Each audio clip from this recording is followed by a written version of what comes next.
at like 10. So, surprise. We won't be going that long. Hi, my name is Aeolus, and we are live. Welcome back to another exciting episode of Reason, Religiously Educated Atheists, Secularists, and Other Non-Theists, aka the Secular Round Table. Tonight, we will not be having the prototype atheist, and unfortunately, at this moment, Exemplary Chad is unable to connect to the Google Hangout. Thanks, Google. In other news, we're going to turn it over to GE so he can present new science this week. GE. Yes. In new science this week, we have the human genome includes foreign genes that are not from our ancestors. Um, so this is an article from Cambridge University, and or well, it says University of Cambridge. It starts off by saying many animals, including humans, acquired essential foreign genes from microorganisms cohabitating their environment in ancient times, according to research published in the open access journal Human Genome Biology. The study challenges the controversial view that animal evolution relies solely on genes passed down through ancestral lines and suggests that, at least in some lineages, the process is still ongoing. Pretty much what that means is that microorganisms that were living with these animals as they were evolving apparently somehow affected the DNA and allowed them to have new DNA introduced into them. So, let's see. It goes on to say, the transfer of genes between organisms living in the same environment is known as horizontal gene transfer.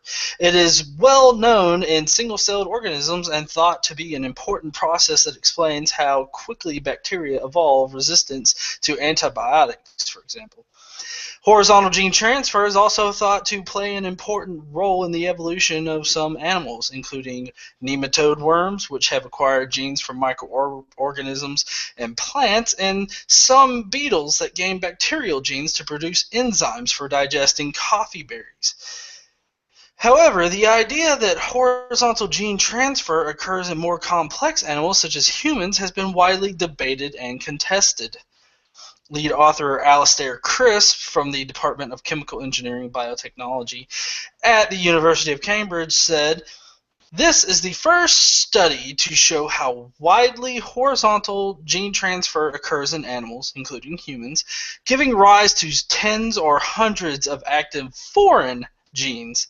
Surprisingly, far from being a rare occurrence, it appears that this has contributed to the evolution of many, perhaps all, animals, and that the process is ongoing. We may need to reevaluate how we think about evolution." Now, with them saying this, that kind of makes me worry about some creationists or whatnot, throwing around the idea that evolution has changed, and so you don't need to trust it. It's good that it changes. See, like new information like this shit right here allows us to make better decisions about these theories and change it so that it better represents reality. Because, it's not really a good thing to be living, opposite to reality or with unreal, I guess, notions about the world. It can be very dangerous if you do. Now, of course, on this kind of scientific scale, it's not. But let's just say, for instance, you didn't change the way you thought about how the planets revolve. You'd still be thinking that Earth is the center of the universe. So the fact that this is pretty good evidence for us to change how we think about evolution or anything or any other theory that it could change the idea of. We need to investigate it. If it needs to be changed, then we need to change it. That way that we can better represent reality. So that's your new science for the week.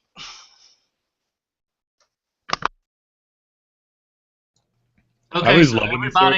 everybody, wait. So everybody is not a science guru, and I know, I'm not a guy who's like extremely invested in science. So I don't know what that actually means per se, and a lot of times, hey, I'm just being honest here. Not everyone is an extremely scientific individual. So what I was going to ask is that GE put that into a bite-sized layman's version for some of the viewers like me who may not be able to understand all that scientific jargon. Because I have to spend like 30 or 45 minutes just breaking down an article on something relating to science so I can understand it. Not ashamed to admit that.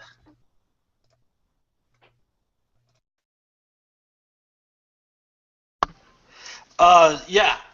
So, well, basically, what all of this it means is that as animals were evolving and whatnot, it's been highly contested and debated that other microorganisms that were living in the environment had an effect on the evolution of some things, and so you see it in single-celled organisms where new genes are inserted into these things, like with the bacteria that it was talking about, them being able to produce a new enzyme.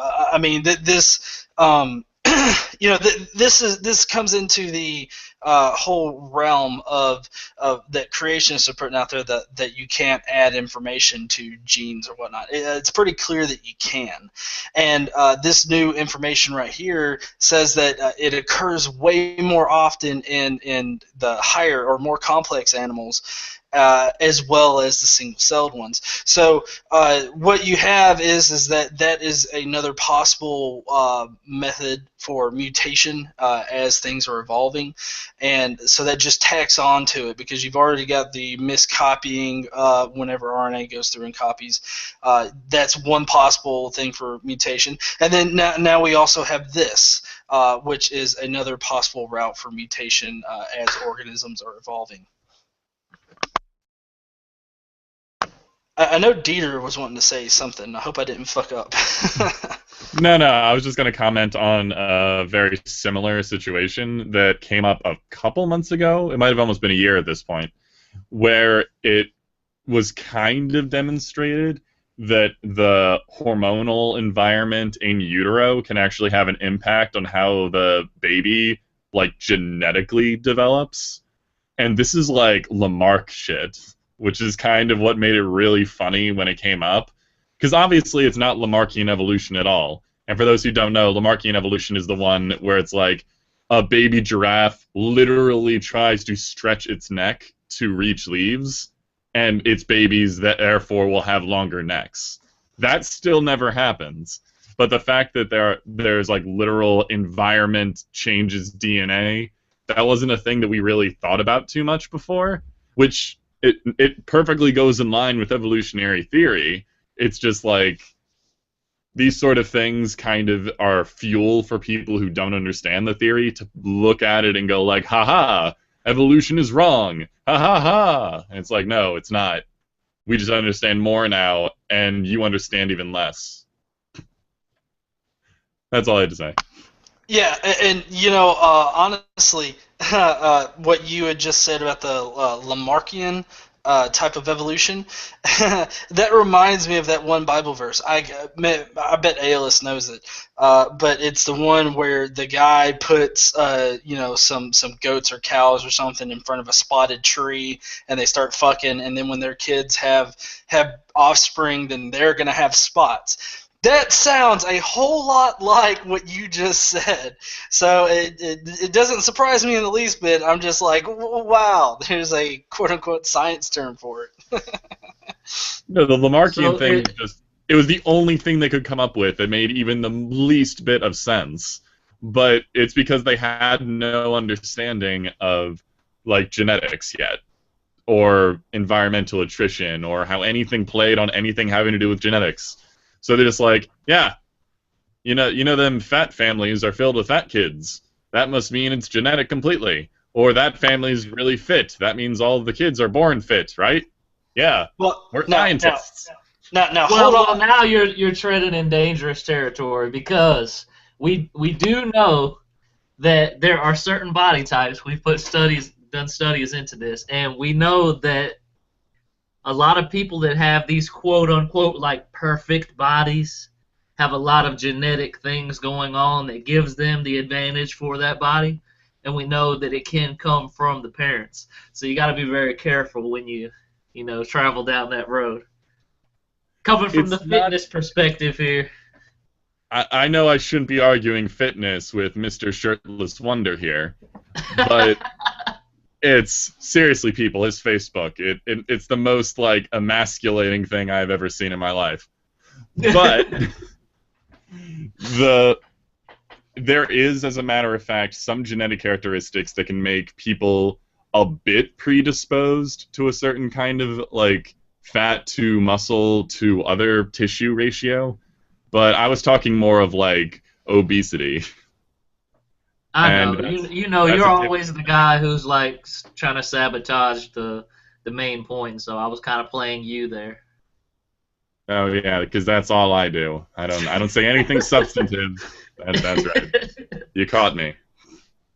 No, we just like messing with you. But now that we've got that out of the way, and you guys really broke the science down for everybody that may be watching, we're gonna go ahead and head into our main topic tonight, which is obstacles to atheism. And tonight's episode is going to be about basically what do we think is holding back the atheist community from moving on and getting out there and kind of sort of becoming like the LGBT community that has all this momentum and all of these things going in their favor.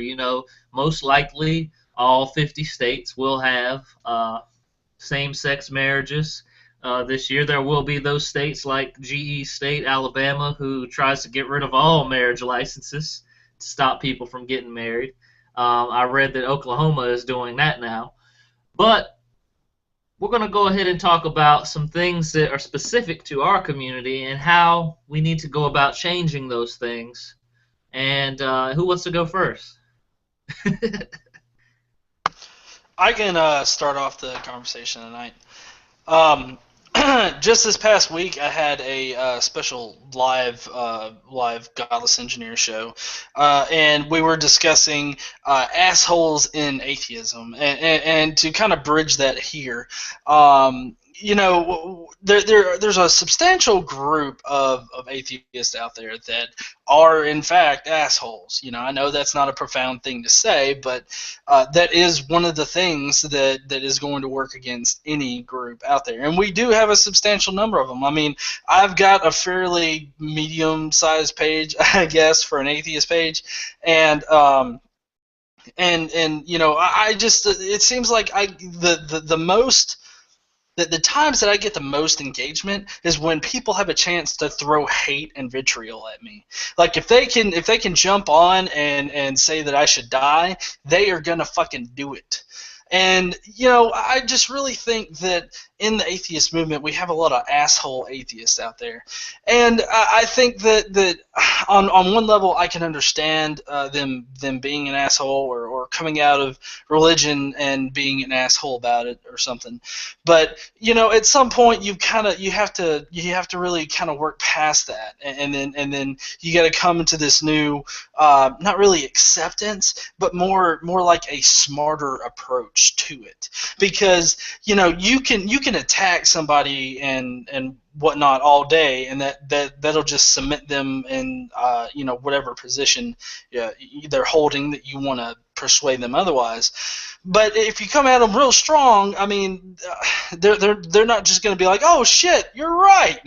They're not going to listen to a word that you say. But I mean, if you come at them strategically, and instead of like attacking them personally or something like that, really attacking the idea and totally fucking eviscerating the idea, that is like one of the best ways in order to I guess not really convert people, but just bring people to reason.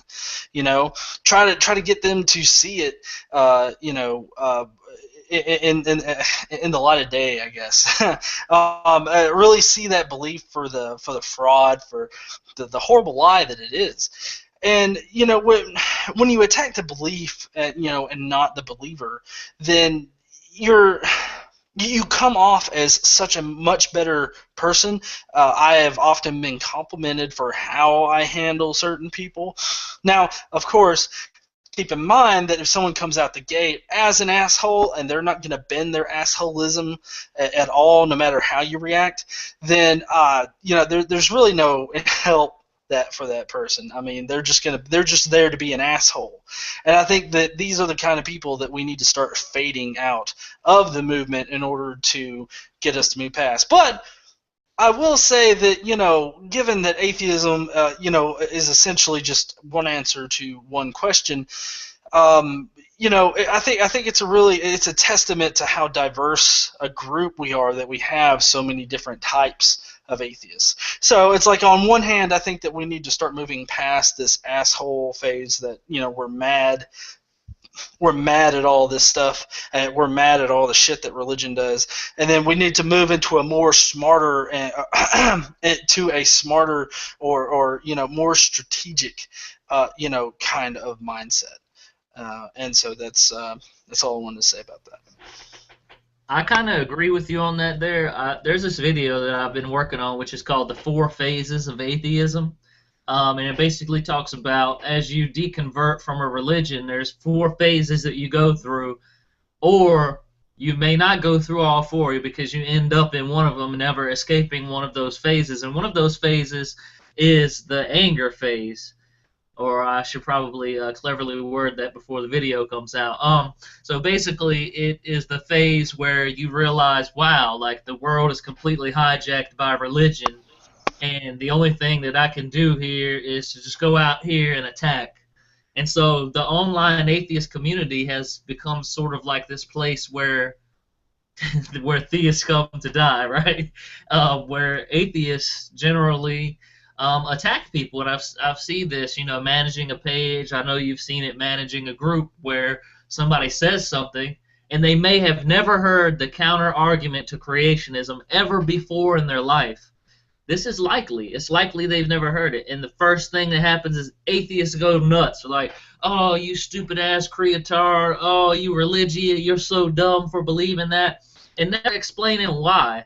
And I think it's really because they've been caught into that one phase, and also they've been exposed to the online atheist community. And as a whole, we probably have control of the internet. Most of the time, I would say it's sensible, secular people on the internet that you're talking to.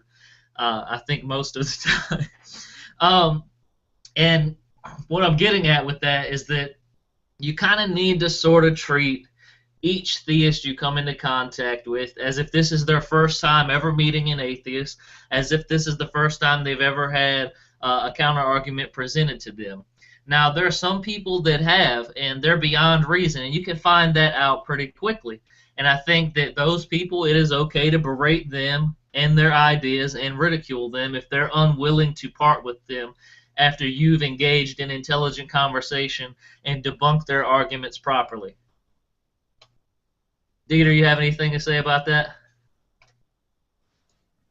On this particular topic, I don't know how much else I can add, because I guess of the 3 of us, I'm the closest to the angry atheist phase, because I think this is basically like last year, honestly. I think once my channel started getting the least bit popular, I mellowed a bit. And I really only can say I mellowed in my outlook, not my methods. Because I think there's a need for very vitriolic and sometimes angry response to certain claims or positions. But at the same time, it's changing the way that you deal with them. You don't have to be angry or vitriolic to people, but I think you still need to maintain that to ideas. So I'll be candid. I'll be just downright pleasant to people I disagree with. But I will dive headfirst with knives and guns blazing to their actual ideas. This past week, actually, there was like a weird series of events over a couple days, and there were religiously run religious events with religious people. I was the only atheist in the room. And I had to afterwards basically explain to people very calmly, not even like blaming them whatsoever, that every single thing that was said in this talk was wrong, that you are being lied to, and that this is one of the things was outright painting atheists as horrible people. And I'm like, I am an atheist. You've talked to me over the course of 3 days. You know I'm not one of these people. Why does your people that head your religion have to lie to you about this?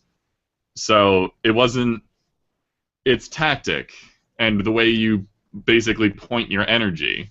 But yeah, insulting people doesn't do anything. It never has. And that does take a bit of a learning curve to figure out. And not a few very gross encounters. Yeah, I think that people kind of sort of need to understand that atheism is not as apparent as most things would be when it comes to religion. So, for example, you know, you can tell someone that something is not true, not regarding religion, and if you provide them with evidence, they may accept it. But it seems that we've given this special pass to religion, that you can just never question it. And, we've talked about this in previous episodes. It stems from indoctrination and all these other things. But I'll just go ahead and say what I wanted to talk about really quickly, which is GE mentioned briefly there the diversity of atheists. And that, to me, is one of the biggest obstacles that we face as a community.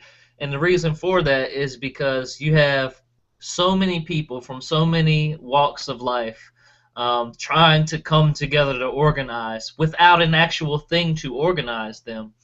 Simply the lack of a belief cannot motivate people. We've talked about this before, cannot organize people.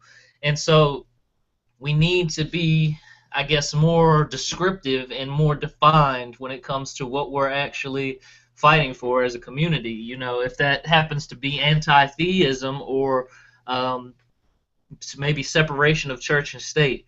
But either way it goes, we need to be more defined with it, and we can't always restrict ourselves. We can't always restrict ourselves by division. So what I mean by that is that atheists are the only minority that I've ever came into contact with that wants to divide and subdivide themselves continuously. And the example I always give is a pro-life atheist and a pro-choice atheist actually going at it with each other and dividing themselves and continuing to separate.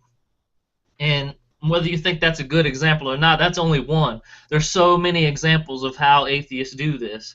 And I think that this is one of the biggest obstacles that we face because it's preventing us from actually organizing it, and it's preventing us from overcoming this stereotype that organizing atheists is like herding cats. That's a terrible stereotype, but it seems to be true based on what we can see.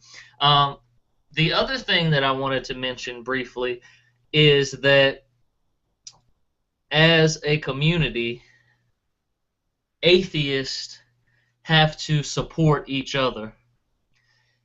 And what I mean by this is being a content creator on YouTube, being a person that runs a Facebook page, anyone that does anything where they attempt to entertain or appeal to a group of atheists will find very quickly that these people are some of the worst people that you have to deal with. Because, and another example that I give is I did a video where a guy went through my video and watched 8 minutes and 38 seconds of a video that I had spent about 3 hours editing, probably 30, 40 minutes preparing and putting together.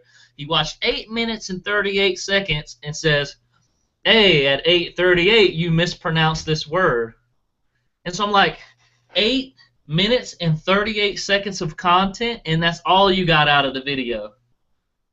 Wow, that was so, that was such a great comment that you left me there. And it really is a great comment to me because it highlights this issue that we have in the community, and that is the nitpickiness over minor annoyances that contributes to this division amongst atheists, and we have to stop that. We have to get rid of that as well. We have to be supportive of each other. Whether I agree with you about being pro-life or pro-choice, I should still support your movement as an atheist. And I'm not saying that you need to go out here and every atheist that you meet, you need to just be totally supportive and give them all your money and like and share their videos and all this other stuff. But what I'm saying is that if you think that anything they're doing for the most part is positive to the movement, if they're speaking out, if they're trying to make atheism a positive thing, if they're trying to separate church and state, you need to be supportive of that. And you got to stop dividing yourself, because that's something that just really pisses me off, that you have activists out here that are trying to change the world and make our country, the USA, the secular nation that our founding documents make it to be. And you have people that are constantly dividing themselves and allowing these people that are organized, the religious, to come in and control the situation, because we're so divided amongst ourselves that we can't even get control of what we should have had control of to begin with. So I feel like I'm rambling on. I'm going to stop now. Turn it back over to you guys. I actually kind of disagree to a degree. And that's just I think one of the great things about the atheist movement is that we constantly try to correct and better each other. Because I've been in a lot of religious discussions with religious people, and for the most part I try to keep quiet about things, just try to see what people are thinking, what they're doing, and it's just like, it is the biggest soundboard and lack of thinking I've ever heard. It's like every single person's interpretation is like equally valid, and it's just like it never gets to anything. It's just reinterpreting and rehashing the same ideas over and over again, and make sure everybody feels good and nobody's feelings are hurt. If anyone is ever corrected, what I'm saying is, if at 8 minutes and 38 seconds you want to correct me and say I mispronounced a word, that's fine. But if that's the only comment you leave, like, hey, not like, hey, you're doing a good job with these videos, but you mispronounced this word. You should be complimented if that is the only problem that he had with that video. Seriously. But I do get what you mean. The minutia that people try to get into is kind of unnecessary, especially when you have any organization of people. What's generally more important is what they have in common rather than the things they like. It's not really that they don't have in common, but the things that don't matter. Like, if you try to define what an atheist is, and that's how you divide yourselves, that's just pointless, because it all kind of falls under the same umbrella of lack of belief. But when it comes to things like people espousing factually incorrect things in the atheist movement, I don't care if they're on my team. I'm going to correct them as much as I would try to correct anybody who says something that I find to be incorrect. Or even worse, something that I see as actively damaging. Like when people were trying to tie together, what do you call it? When they tried to tie together the Brights and New Atheism and all those other things. They're trying to attach other things to the atheist label. I saw that as unnecessary and a little bit divisive, in the same way that a religious person would be like, oh, all you need to be, if you value love, that means you're a religious person. The person would be like, as long as you value like racial equality and gender equality, that makes you an atheist. It's like, no, it doesn't. You can't do that with labels. Like, that's really divisive and not helpful. I think it would be better. I'm not saying that everything needs to be like that, or it needs to be like kind of sort of like before the internet says they're an echo chamber. But what I think is that we do need to. This is one of the things I advocate for. I always give the example of how the LGBT community took back the word queer, and they changed it into a positive thing. And, you know, last year was one of the first times that I've ever heard someone call themselves that in a positive manner. And so that, you know, led me to think, like, hey, maybe we can do this with atheism. And there's a group of people out there that are like, that's not what atheism is. Atheism is just the lack of a belief in a God. And I'm like, okay, that's fine. We know that's what atheism is. But there are people out here that have attached negative things to the word atheist. And so if we're going to call ourselves atheists, then what we're doing is knowingly accepting that all of these things are attached to the term, and we're either going to accept them or try to change them. Now, I gave GE a great example using the pH scale. So you have atheism as a term, which is it's actually a terrible example. But anyway, atheism as a term right now is an acid. It's all the way at the end of the pH scale. Now, if we bring atheism in and we try to make it a neutral, a 7 on the pH scale, what is that going to do? Well, they may combine, and it may be still slightly acidic in nature. What we want to do is bring this word out and show that it can be a positive thing. We're a base. That's what we are. And when we combine with that acid, hopefully we can make atheism a neutral term, or maybe even a positive thing. And I think that's what I'm fighting for. That is my entire goal, because so many people have this negative connotation associated with the term, and we have to get rid of that. Because if we don't, then as long as we label ourselves as an atheist, no matter what you do or say, the majority of the population is going to think that you're bad. It doesn't matter what you do. No, and in that context, I definitely agree that we should take... I don't even know how to say take back the label, but you're right. We kind of have to reestablish ourselves and be like, yeah, atheism, that's what it is. It's not devil worship. No, it's not. So, I think it's really helpful if you're in a religious discussion, you be frank and be like, I am an atheist. It's not, don't, pussyfoot around the phrase. Don't be like, oh, I don't believe in a God or anything. Just be upfront. Just say it.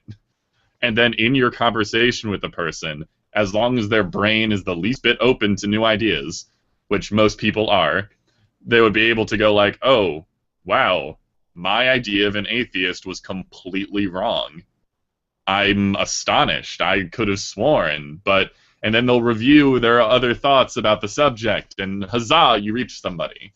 But you can't do that if you don't use the label. So yeah, I agree. I figured you would agree with me. That's why I went through that whole spiel about clarification there, because I know you're not too familiar with the things that I'm pushing for. So that was my clarification spiel. I appreciate that. Go ahead, G. I know you had something to say. Yeah. Well, I think for the most part, that I can agree with you. I think that atheists. I don't know. We tend to really divide ourselves across anything, because I know you were saying that if you were to boil it down to just one thing, atheism is a lack of belief and that's it.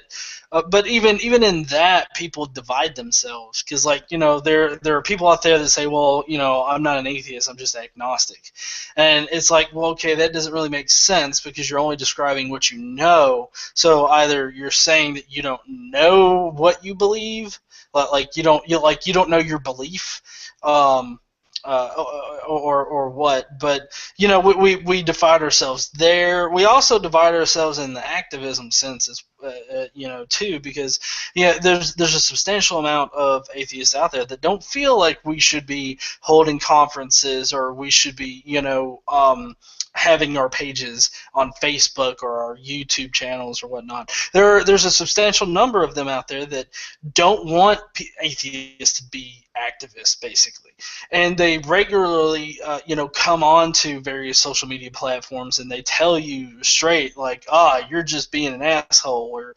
you're a detriment to the movement, kind of thing. And while there could be some disagreement on whether or not one particular person can be detrimental to the movement in general. I think that it's really relative. So it's like it's just detrimental to what they want the movement to be. And so I think you end up having all these various definitions about it, and then that is also yet another front in which we we divide ourselves. I kind of think it's human nature because you see this with other groups as well, like with Christians in general. They divide themselves. Like you got the very top of the hierarchy with Catholics and then Protestants, and then the Protestants they fucking go out, and then there's like little subgroups with the Catholics as well.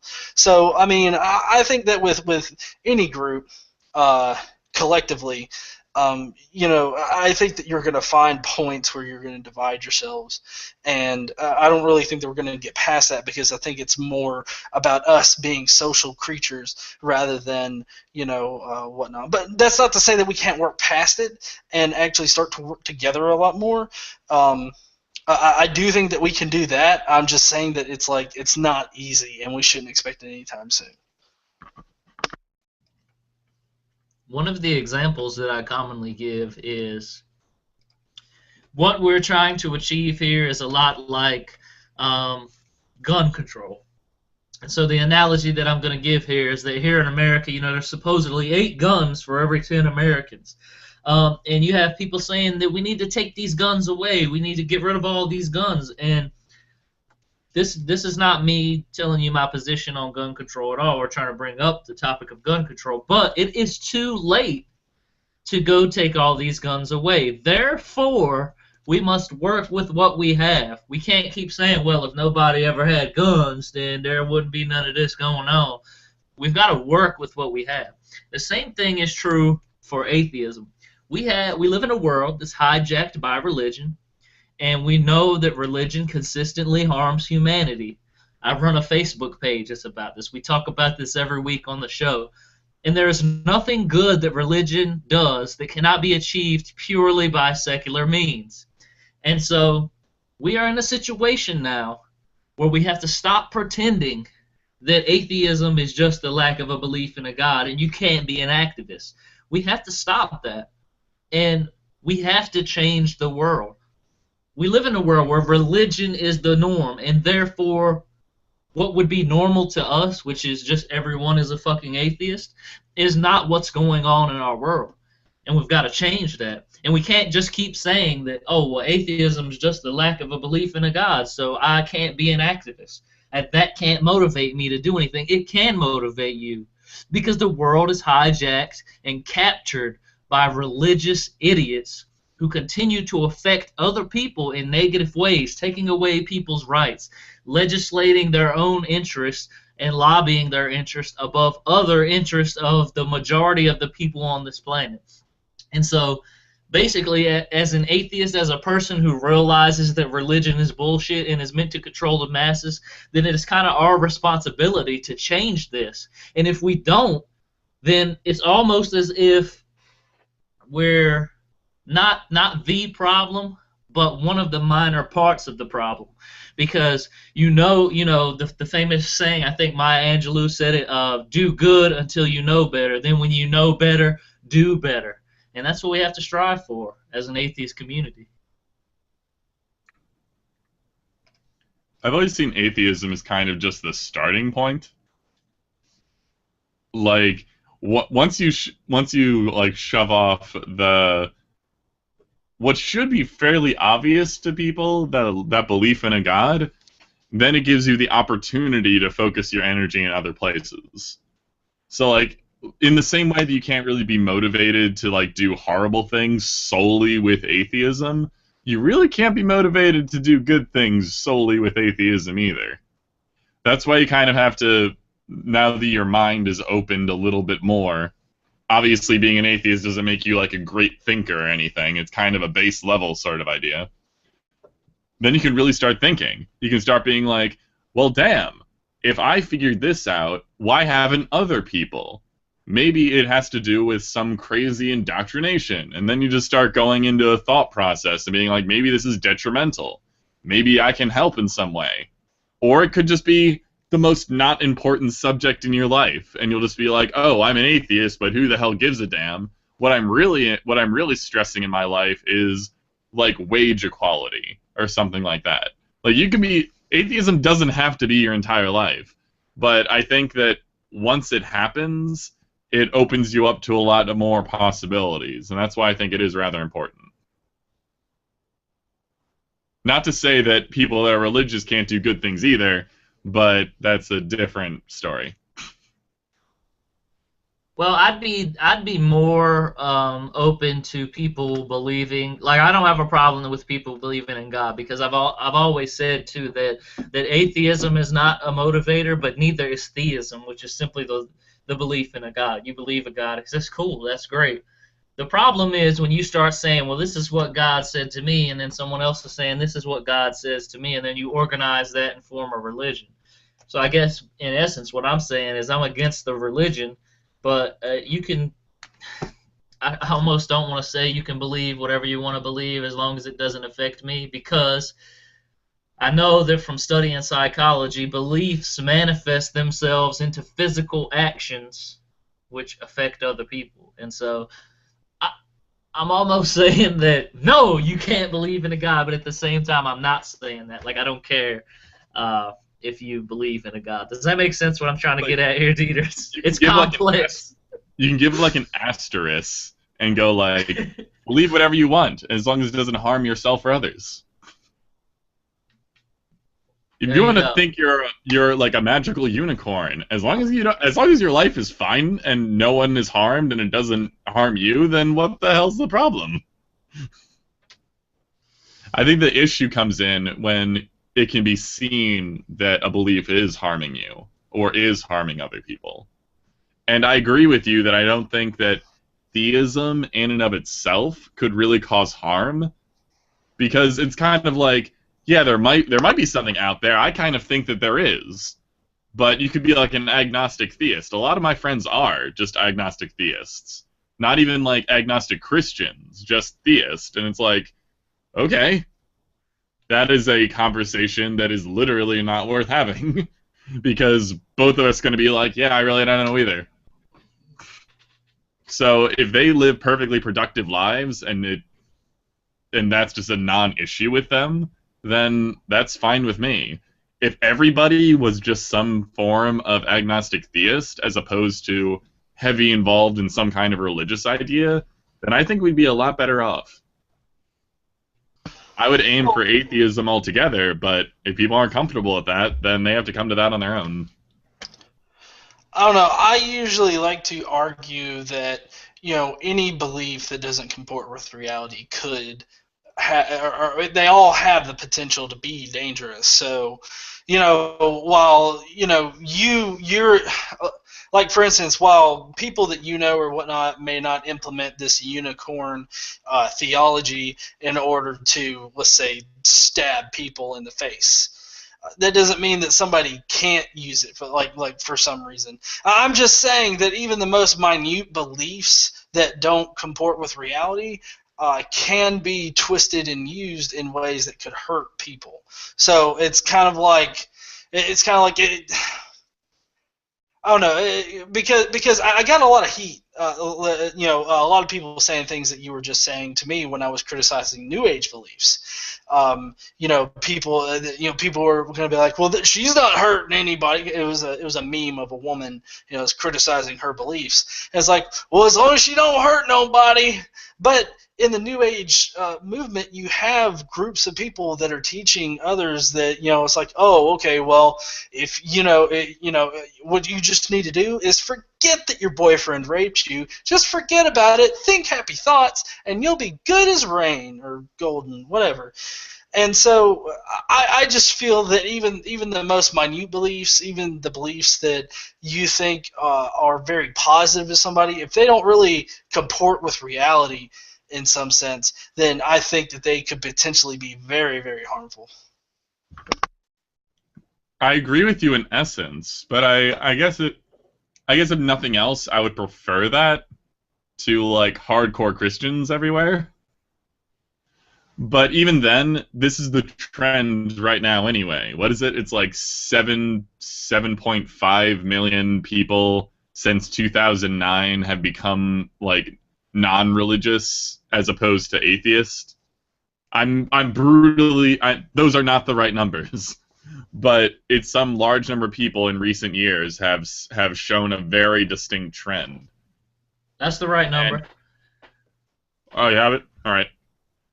Yeah, 7.5 million since 2012 have identified as non-theistic. Oh, that's even better than mine since it happened more recently.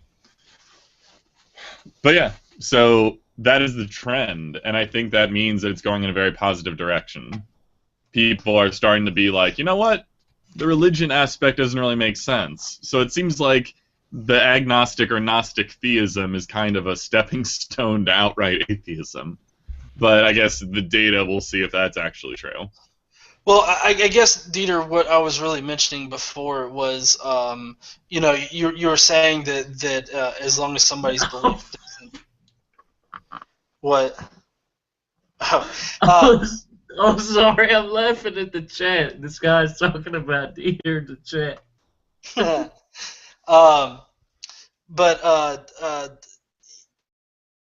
Crap, Alice threw me off. I forgot what I was going to say now. No, I think I get what you mean. And I do agree that beliefs that are not based off evidence or even based off bad evidence can cause harm. That is basically irrefutable. We've seen it happen too many times. But I think I think to assume that an idea will cause harm without seeing it cause harm isn't beneficial either. Well, I was really meaning just like every belief has a potential to harm, not that like I think that should be the assumption that a belief that doesn't comport with reality, has the potential to do harm. I'm not saying that their specific implementation of that belief or whatnot, is harmful. I'm just saying that people need to keep in mind that any belief of that sort just can be very harmful and very detrimental to somebody.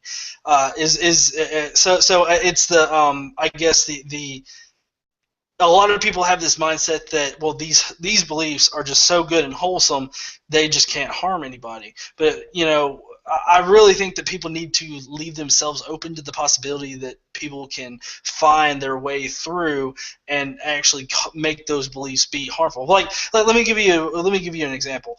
The forgiveness aspect of Christianity. That's a pretty big hole. In my eyes, as far as the security goes, because then you have people that like you see this a lot now in the current news is people saying like, oh well, he raped me. Well, what you need to do is you need to forgive him, and that's the only way that you're going to be happy and God is going to work in your life and blah blah blah blah blah. So no, I get that. I'm saying the really like basic stuff, like just theism. Like that's where it's kind of difficult because like I can't think of anything that could be promoted by only theism. Like just a God exists, like just that one answer. Them yeah, saying just yes. a thing, like no description, just a thing exists somewhere. Well, I guess yeah. I mean, it's never just theism. It's always theism. But then everybody. It's kind of like as a consequent, like a not a standard consequent. Unavoidable. An unavoidable consequence is that people form these ideas around that one belief. So while a belief in a God isn't like the main reason for it, like it's reasons that people have tacked on to it, it's still that God belief at the center of it that's holding it together. Like can you think of something like I don't know. I was gonna try to use homosexuality with try to think of a reason that's not based in a belief in God for people to be against it. But I know that there are some dumbasses out there that like, oh well, you can't produce naturally with homosexuality. But I don't know. Is that a bet? Well, that is an excuse that they use, and it is a valid excuse, I would say. But it doesn't mean that homosexuality is wrong just because they can't procreate. Because, we've defined things that are morally wrong as things that can harm other people, humiliate, or hurt them. And we know that with the exception of certain people that expect pain and certain sexual actions that they perform, that these people, are willingly doing this. That it's consensual, and so honestly, like, if somebody wants to pleasurably go out there and, I don't know, engage in homosexual behavior, that's not a thing that is morally wrong just because they cannot procreate. Like, there's nothing that says that procreation is moral. Like, that's not an ideal of humanity, that procreation is a moral thing to do. Because I've seen many cases where it isn't a moral thing to do. And based on the stories that we've told on this show, me and GE are examples of how procreation wasn't a moral thing to do because our mothers weren't worth a damn. No offense there, GE. I'm just kind of reiterating something that you said previously. Oh, no, yeah. No, fuck my mom.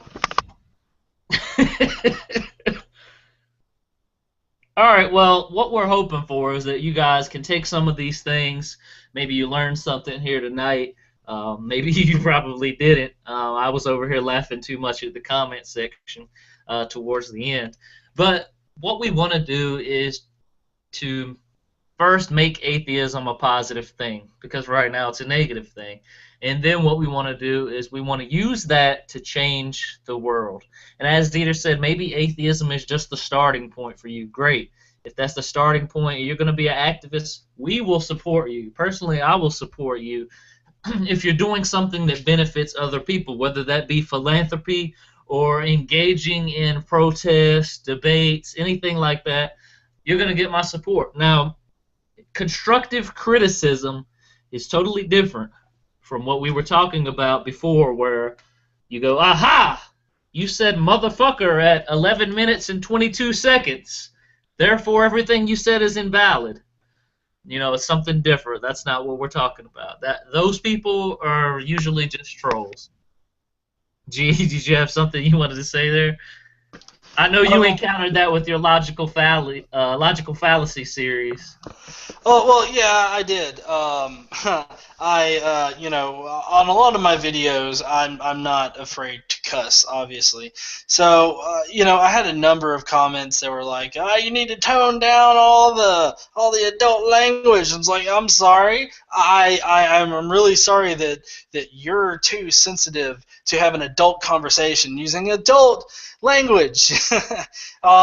And I had a lot of people say that it was very distracting and whatnot, my use of language. So so I mean, I get hammered even now because I have to admit I did reduce it a good bit, and still people come on there and be like, I don't think that this video would be bad if you didn't have all that cussing in it.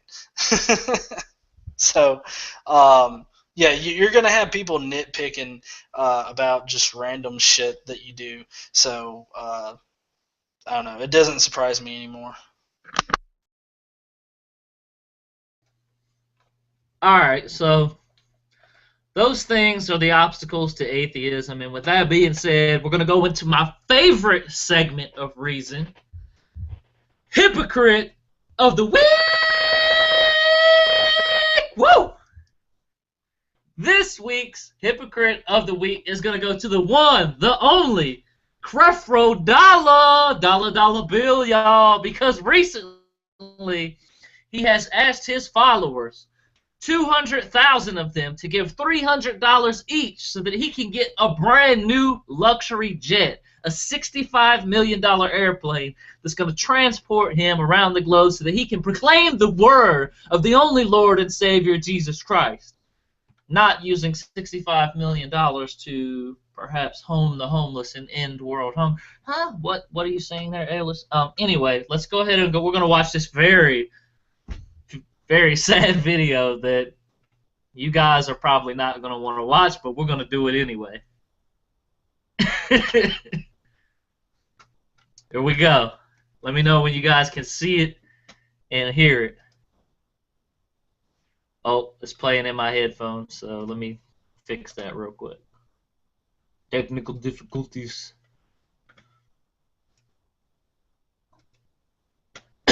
Oh, sorry, still playing in my headphones.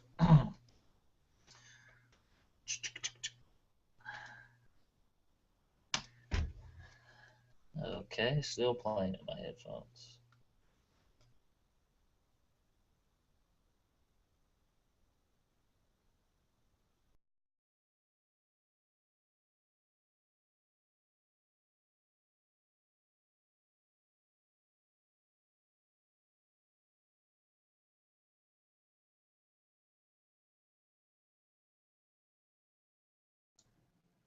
Yeah, there's still no audio. And dead air doesn't. I don't like dead air. Okay, let's try it again. You see, I totally understand this because I need a new plane, and this would be a great way to get one. Anyone else? I mean, seriously, I can't think of an easier way to get a large flying vehicle for the air. Okay, how about this? Everybody watching, I really would love to quit my job completely. So if you could just donate $300 below every single year for the rest of my life, that would be awesome. Yeah, it would. What, you have like 3,000 subscribers? That would be like almost $1 million a year. All right, I got audio now. Here we go. We're going to try this thing again. Can you guys hear me? Okay. Yes. All right, here we go. For over 20 years, you've been a part of getting Creflo Dollar Ministries to distant lands to share the truth of the gospel. Year after year, you've helped awaken people to God's love, making a way for them to hear, understand, and apply God's grace to their lives, day by day. The Word of God. I was just set free today. Every gift you've given, every sacrifice you've made is eternally connected to change in the lives of people. Millions of people, in fact, who have attended churches, conferences, and crusades where Creflo Dollar Ministries has visited throughout the years. We're about to land in Nairobi, Kenya. We'll begin the meeting crusade tonight. As you can see, we're still reaching, flying thousands of miles each year to change thousands of lives. I am so determined to preach this gospel around this world because people are condemned, people are filled with guilt and shame. They've Because not of come to religion. the place of understanding what Jesus has done. Wait, does he Recently, I already was have a plane? at the invitation of Planet Yes, Fitness. but just let the video And play. we were on our way over the Pacific Ocean, and about an hour into the trip, the right engine went out. In 1999, Creflo Dollar Ministries purchased a 1984 aircraft for the specific purpose of reaching the world with the gospel of Jesus Christ. But on a recent trip, the 30-year-old aircraft experienced a mechanical failure. If you lost an engine, especially going to Hawaii, you're stretching, being able to get back to land. And so we was about an hour and a half out when the engine flamed out. By the grace of God and the experience of a qualified flight crew, the CDM ministry team arrived safely in Australia. However, challenges with the aging aircraft continue. As airplanes get older, they get less reliable. The plane's 30 years old, and this is nothing that it's not like a car where you can pull over on the side when something goes wrong.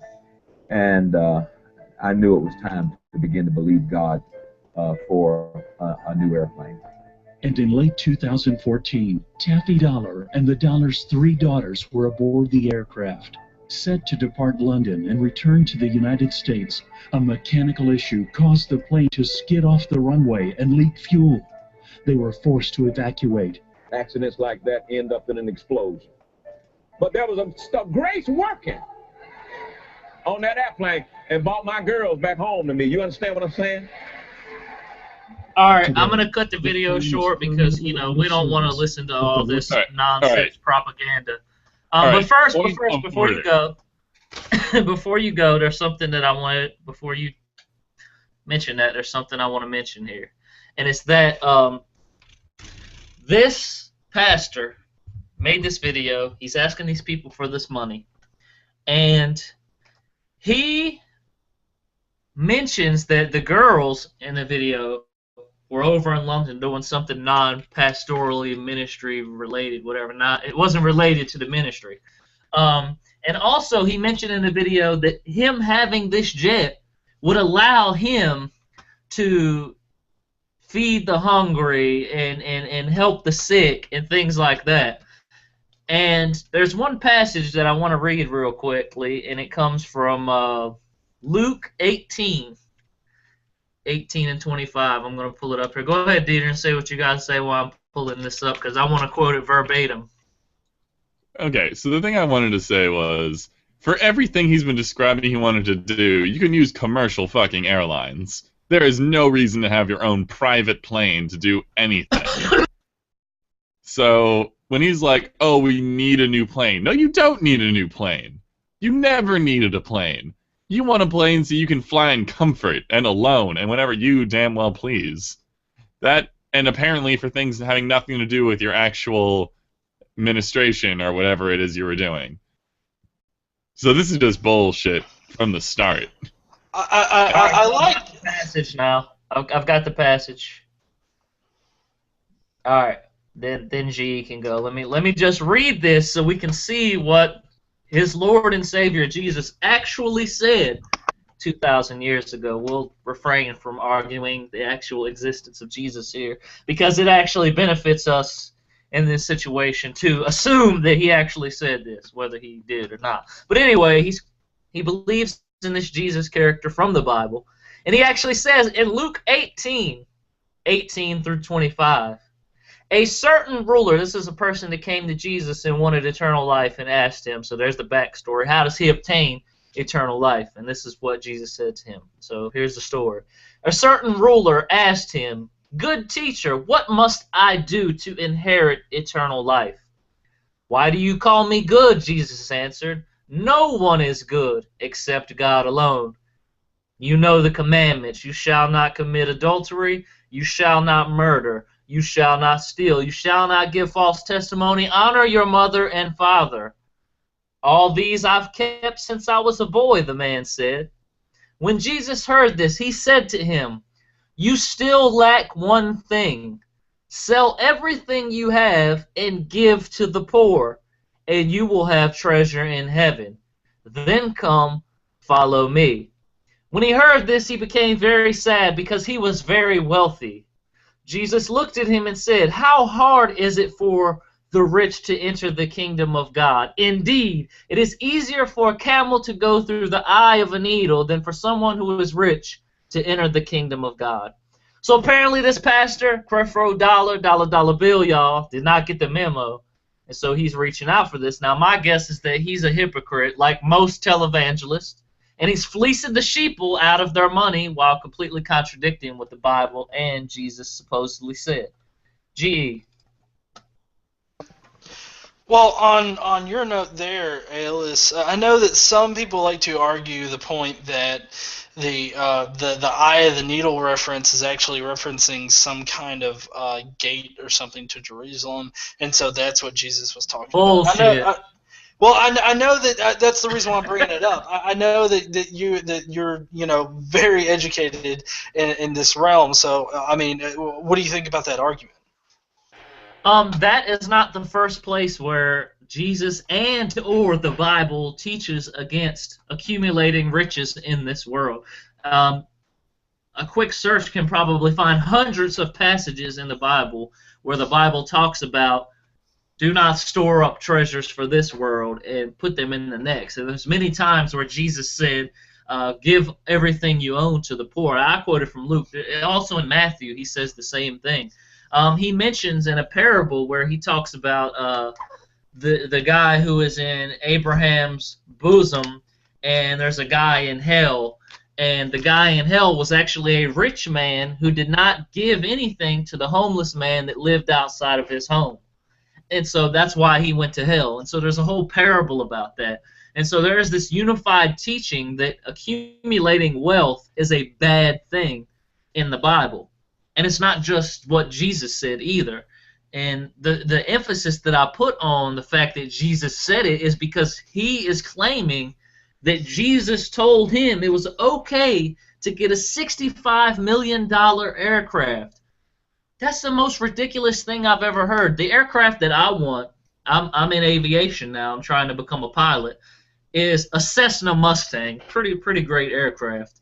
I could get one used for about $1.3 million. It's my ultimate goal, so like what I eventually want to be at. Brand new one may run you like $3 million. Why can't he get one of those? It's still like a top-of-the-line aircraft. No, he has to have a $65 million aircraft. Why can't he repair his old aircraft? No, he wants to go out there and get the newest and greatest thing. He wants to be a pimp, preacher, a baller, a player. He wants to fly the skies in G5s and G6s. He wants to have the best things that this world has to offer at the expense of the members of his congregation. And to me, that's bullshit, because instead of using $65 million to get an aircraft, there's so many other things that he could be doing. He could be, with just around $70 million, we could home all the homeless in America.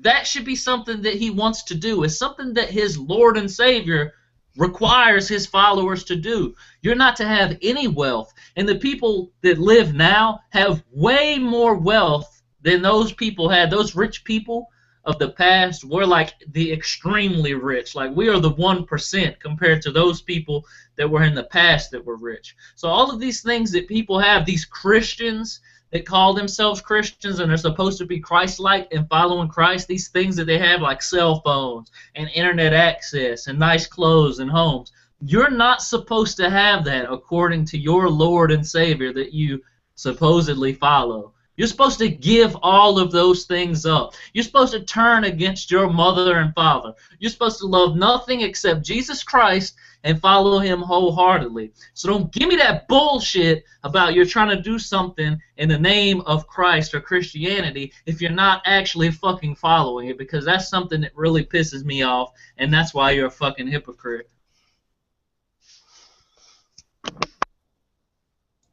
Why don't you tell us how you really feel, Ellis? No, this actually is one of those things that's exceptionally telling to me. Like, there are so many churches, and there are so many, like, people of this particular religion, or any particular religion, that if they actually wanted to help everyone, they would. Like, in any major city, there's enough churches to house all the homeless people. Easily. Like, it could happen overnight if everyone coordinated together and made it happen. But they don't. They just don't. A lot of them have, like, a lot of, like, church-run shelters exist, but they are in the minority of the churches in a major city. And it's just, like, it's baffling to me that people can have this dissonance in their heads. Like, it doesn't surprise me at all that greedy people get into a greedy regime and use that regime to further their greed. That doesn't surprise me. It surprises me that people buy along with it and actually follow it for the most of their lives. Like, I love the churches that actually, their entire business model, which it is a business to be frank, is the majority of their funds go toward actually helping people. That's great, and I have great respect for those organizations. But it's the majority don't, and I can't believe people still buy into it. When the people that run the church don't even live in the neighborhood where the church is run. They drive into it from out of town. This happens all the time in major cities, and it's so insulting to basic human dignity. Well, to add on to that, Dieter, I would say that you have to be very specific about how these organizations are helping out people, because like a lot of organizations think that they're simply helping by funding mission trips for kids to go and like deliver Bibles to people in another country or something like that. I know that there are some mission trips that actually go out there and they'll like build a school or they'll build something. But if they're building something useful or they're doing something useful with it, that's fine. But just sending fucking Bibles to an area that is starving, that's just an asshole move. Because what you're doing is you're sending them Bibles like, hey, instead of sending goddamn food, we're just going to send you Bibles. You better get right with God because your ass is about to die. God has shat on you. This is where it gets like insidious. They're putting a band-aid of their religion onto an existing problem and acting like it's fixed. Like, I completely understand the need for like homeless shelters and soup kitchens, because unfortunately we don't live in a situation where we could eradicate poverty because of a lot of really bullshit bureaucracy on the subject. But when you go into a place that already has troubles, that isn't even really asking for your help, and then you just insert your religion into it as a solution, you're an asshole. That's all you are. If you want to go on a mission trip, don't go with your religion, basically. Go and just help. Like, that's what it means to be a good person. Like, when I went on what is effectively a mission trip, like, at the beginning of this year, I went to New Orleans. I don't think, like, the philosophy I went into it was, like, ethical humanism, like, and humanism in general. But that was the minority of the actual visit. The vast majority of it was doing physical labor. So, like, and actually at no point... You're basically highlighting that there are many things that need to be done. No, not just giving money. Like, there's other things. The like highlights of my comment was really like, if you're doing something to benefit people, it doesn't require and often shouldn't include your religion. Exactly. Like, even something as banal as humanism and ethical humanism, like, that was only brought up in conversation. If anything, just techniques from that school of thought were brought up in actual action. And that really resulted in meditating. Like, we promoted, like, thoughtfulness. So, yeah. Yeah, it's really though things like this. I mean, because you guys know my backstory. Went to seminary, completed seminary, wanted to become a pastor. Eventually, maybe even going on to get my PhD in religious studies.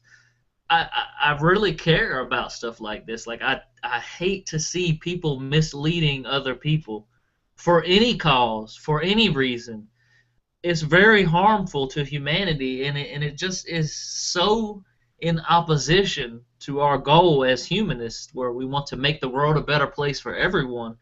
And, I get really passionate about things like that. I have a friend that texted me. She says, even if he gets a brand new plane, if God wants that plane to go down and kill them all, it is all good because that is God's plan. So they're trying to make it safe to travel when God just wants them to die.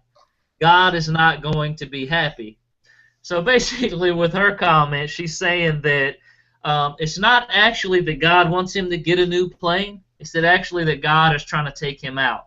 In any way that you look at this comment, it's a poor example because God is supposedly this omnipotent, omniscient being who can do anything and knows everything. So if he really wanted this guy to have a plane, pow, motherfucker, now you got that $65 million jet. Pow, motherfucker, there goes the homeless. Now they all got homes. Pow, motherfucker, there's nobody starving. 15 million kids are not starving to death every single year. Starving to death. Ribs showing, tongues poked out, Caesars croaking, dying, brains shutting down, things like that. Why are these problems not solved? You should really consider that if you're a theist. Why does your God do nothing? If you're a theist, you should ask yourself that question. And whether in this, she's trying to be funny, but in this specific example, Whether God wants them dead or he wants them to get a new plane, either way, he's going about it in a terrible way, for an omnipotent, omniscient being. But anyway, we're going to go ahead and wrap this up. So any final comments from you guys about Creflo Dollar Bill, y'all? Wait, are we wrapping up the show or wrapping up the segment? Oh, both, unless you've... Oh, I'll just do my final thoughts as well. This guy's obviously a hypocrite, an unsurprising version of one. If you really wanted to help with infrastructure, don't put Band-Aids on stupid problems. Not stupid problems, but don't put stupid Band-Aids on real problems. And especially don't insert your religion. As far as the entire subject, dividing ourselves... Don't end the whole show, because we still got to stamp this guy, so we still got to be official. That's what I was asking, you crazy men. I mean, we're wrapping up the whole thing, but right now we got to finish stamping this guy. So let me mention real quick before GE goes that this guy, his operation, his church, supposedly rakes in $80 million a year, or at least that's its operating cost. Now, between the 3 people that he has running... Not. Sorry. That is not their operating costs. That is a lot. No, it's not. That's why I put it in quotes. That's their operating cost. He supposedly employs 3 people for this church, in which their salaries are $120,000 a year combined. And then the rest of that money we don't know. There has been people that have challenged him to put forth his statements and things like that. But because we live here in America, where religion has this free enterprise where they can do whatever the heck they want with their money and they don't have to account for it, basically $80 million is going somewhere, and it's unaccounted for. Oh, and we see nothing of it because the vast majority, if not all of it, is not going to be taxed. So that's money we're losing, and we have to pay for as American citizens. Right, exactly, and that's what I was kind of leading up to. This guy is responsible for at least $80 million of the $76 billion that churches rake in annually, and we're seeing what he's really about. And I just wanted to mention that his operating costs, what he pays his people before GE goes and we say the final words on the guy.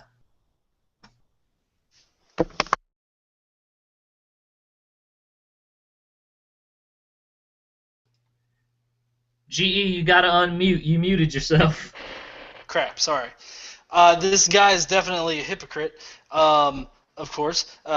Just the pure fact that he's saying that Jesus wants him to have this $65 million plane, and just by almost every single account in the Bible, in the Gospels, would say that Jesus would not be in support of this motherfucker having a $65 million plane, let alone any kind of real material possessions at all. So, yeah, definitely a hypocrite.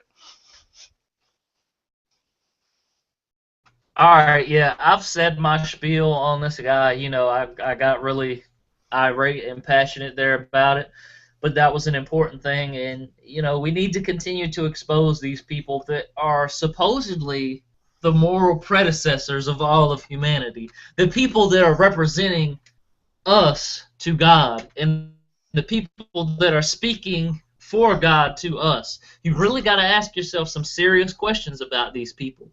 Are they misleading you? Yeah, most likely most of them are, especially if they're doing it for money. Do not fall for the stupidity that it is to give all your money to these people, especially when this guy, he has this description of his ministry, which is you sow 10% into his ministry, and that will allow you to have wealth in the future. You know how many people have fallen for some dumb bullshit like that? Okay, and so for that, Dieter, you ready? For that, we're stamping him with Hypocrite of the Week. Don't forget to unmute when you stamp him. Boom, bitch! Hypocrite. It doesn't have that much. There, better. All right, now we're going to go ahead and wrap up the show. Dieter, go ahead.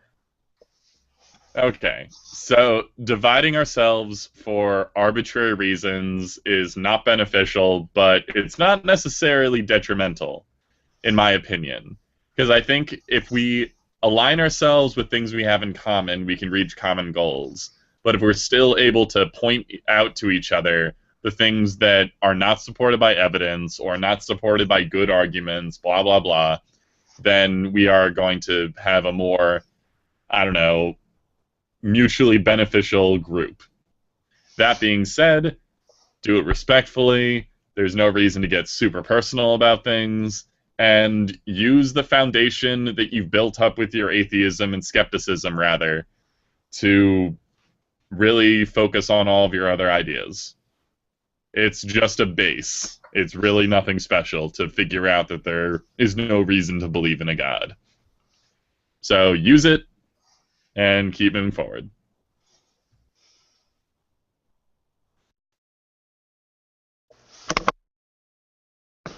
Well, I am the godless engineer, and tonight I feel that there are a lot of obstacles in atheism, but just to reiterate what Dieter was saying just a second ago, I think as long as we can all come together on this one aspect, we can work towards common goals from there. And, of course, there's no reason to be an asshole, but always remember that attacking the belief is not an asshole move. Attacking the person is. And are we doing outros now?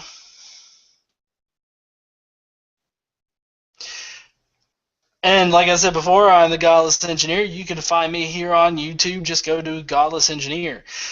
Despite my Facebook page losing about 2,000 inactive likes on it the other day, go to my page and like it if you want to keep updated with all the videos. I post clips on my page. I also post funny images and atheist activism images and whatnot. So go and check me out and shit. And I'm also on Instagram, Twitter, Twitch, Vine. I'm on Vine. Just search me, Godless Engineer. And I guess I'll let Alice go. Oh, wait, if we're doing outros, should I finish? Okay, so I'm Dater Lucum. I have a Facebook, I have a Twitter, and of course you can find me on YouTube.